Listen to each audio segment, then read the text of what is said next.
বাংলাদেশে এসেছেন English premier লিগের তারকা খেলোয়াড় হামজা চৌধুরী। ইংল্যান্ডের জন্ম হলো, শিকড় টানে বাংলাদেশ হয়ে খেলবেন এই তারকা ফুটবলার হলো ক্রিকেট নিয়ে জানাশোনা আছে হামজা। 2020 সালে দৈনিক প্রথম আলোকে দেওয়া সাক্ষাৎকারে সাকিব আল হাসানকে প্রশংসা ভাসিয়েছিলেন হামজা। এই তারকা ফুটবলার খেলেন ইংলিশ প্রিমিয়ার লিগের ক্লাব লেস্টার সিটিতে, এবার দাঁড়ে খেলছেন শেফিল্ড ইউনাইটেডে। এর আগে বাংলাদেশে ঘুরতে আসলো, এবার দেশের হয়ে খেলতে আসছেন এই ফুটবলার। হামজার জন্ম ইংল্যান্ডে হলো বাংলাদেশ হবিগঞ্জের বহুবুল থানার সন্নাটা গ্রামে তার শিক্ষক গাথা। শৈশবের বাংলা আলো বাতাসের সঙ্গী করে বেড়ে ওঠা তাই সব সময় চেষ্টা করেন বাংলাদেশে খোঁজখবর রাখতে।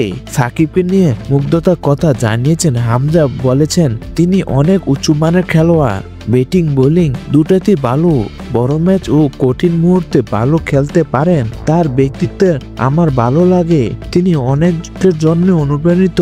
বাংলাদেশের খেলা থাকলে আমি সবসময় আপডেট নেওয়ার চেষ্টা করি। সাকিব ছাড়া বাংলাদেশ দলে তামিম ইকবাল ও লিটনের দাসের চেনেন হামজা, তবে বাংলাদেশের দলে ইংল্যান্ডের সফরে গেলে কখনো মাঠে বসে খেলা দেখা হয়নি তার।